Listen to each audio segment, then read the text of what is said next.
அனைவருக்கும் அன்பு வணக்கம் நண்பர்களே. இன்றைக்கி இந்த பதிவில் நம்ம என்ன பார்க்க இருக்கிறோம் அப்படின்னா, நம்மளுடைய சேனலை தொடர்ந்து கவனிக்கிற நண்பர்களுக்கு தெரியும். கடந்த 4 வருடங்களாக பார்த்திங்க அப்படின்னா, மதுரை கன்னியாகுமரிக்கு இடையே டபுள் ட்ராக் வேலை நடந்துகிட்டு இருந்தது. கடந்த ஆண்டு ஆகஸ்ட் மாதத்தோட அந்த டபுள் ட்ராக் அப்படிங்கிறது படிப்படியாக முடிவு பெற்றுச்சு. இப்போ முழுமையாகவே பார்த்திங்க அப்படின்னா, நம்மளுடைய இந்த வழித்தடமானது கன்னியாகுமரியிலிருந்து சென்னை வரைக்கும் double track with fully electrified ஆகிடுச்சு. அதை தொடர்ந்து பார்த்திங்கன்னா, பழைய தண்டவாளங்களில் பாலங்களை வலுப்படுத்துறது, தண்டவாளங்களை மாற்றி அமைக்கிறது, ரொம்பையும் பெண்டாக இருக்கிற பகுதிகளில் பாதுகாப்புக்காக சில வேலைகள் நிறையா பண்ணி, இப்போ பார்த்திங்க அப்படின்னா நம்மளுடைய இந்த செக்ஷன் 130 km/h அந்த வேகத்துக்கு அப்கிரேட் பண்ண இருக்காங்க.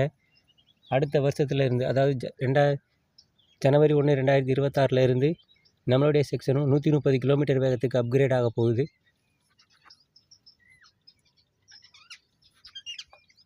இதன் காரணமாக பார்த்திங்கன்னா, பல வண்டிகளுடைய எண்களை மாற்றியிருக்காங்க. இப்போதைக்கு பயணிகள் ரயிலுடைய ட்ரெயின் நம்பரை மாற்றி அமைச்சிருக்காங்க. ஸோ இதனால் இந்த வழித்தடத்தில் சுமார் 40 நிமிடங்களுக்கு மேலே பயணத்தோட நேரம் குறைக்கப்பட இருக்குது அப்படிங்கிறது அறிவிப்பு வந்திருக்கு.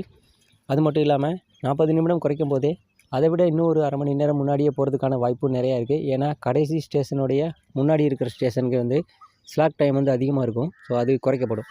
நம்மளுடைய வழித்தடமான கன்னியாகுமரி, நாகர்கோவில், திருநெல்வேலி, கோவில்பட்டி, சாத்தூர், விருதுநகர், மதுரை, திண்டுக்கல், திருச்சி இந்த வழித்தடத்தில் இந்த பகுதி மட்டும் டபுள் ட்ராக் போட்டாலுமே கூட இந்த பகுதி பார்த்துக்கிட்டிங்க அப்படின்னா, இந்த பழைய ட்ராக்கில் எந்த ஒரு பணிகள் நடைபெறாமல் இருந்தது.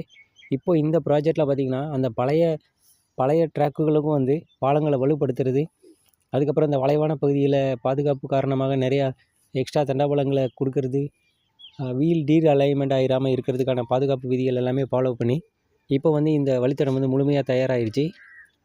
அதுக்கான சோதனை ஓட்டமும் தொடர்ந்து தெற்கு ரயில்வே சார்பாக பண்ணிகிட்டு இருந்தாங்க. இப்போ 2 வழித்தடம் கிடச்சிருக்கு. ஒன்று பார்த்திங்க அப்படின்னா கோயம்புத்தூர், ஜோலார்பேட்டை, இன்னொன்று நாகர்கோவில், சென்னை. இந்த வழித்தடம் முழுவதுமே இனி வேகத்தை அதிகரிக்கப்பட இருக்குது. பேசஞ்சர் ட்ரெயினுடைய நம்பரை நான் ஷோ பண்ணுறேன். பேசஞ்சர் ட்ரெயினுடைய வேகத்தை அதிகரிக்கும் போது super fast Vande Bharat express, Vande Bharat ட்ரெயினுடைய வேகம்லாம் தானாகவே அதிகரிச்சிடும். ஸோ இனி இவ்வளவு நாள் இந்த ப்ராஜெக்ட் இப்போ முடிவு பெற்றிருக்கு. இவ்வளோ கோடி ரூபாய் செலவு பண்ணி இந்த வழித்தடத்தை டபுள் ட்ராக் ஆனதுக்கான பலன் இப்போதைக்கு கிடைக்க இருக்குது. நிச்சயமாக இது ஒரு நல்ல முன்னேற்றம். நம்மளுடைய ரயில்வே தெற்கு பகுதியிலையும் நல்ல ஒரு வளர்ச்சியை எட்டியிருக்கு அப்படின்னு தான் சொல்லணும். தேங்க்ஸ் ஃபார் வாட்சிங் ஃப்ரெண்ட்ஸ். இந்த வீடியோ உங்களுக்கு பயனுள்ளதாக இருக்கும்னு நினைக்கிறேன். கூடிய விரைவில் எல்லா ட்ரெயினுடைய ஸ்பீடு எவ்வளவு அப்படிங்கிறதும் அதோடைய டைம் டேபிளும் வெளியிட இருக்குது. அதை நம்மளுடைய சேனலில் அப்லோட் பண்ணுறேன். தேங்க்ஸ் ஃபார் வாட்சிங். நன்றி, வணக்கம்.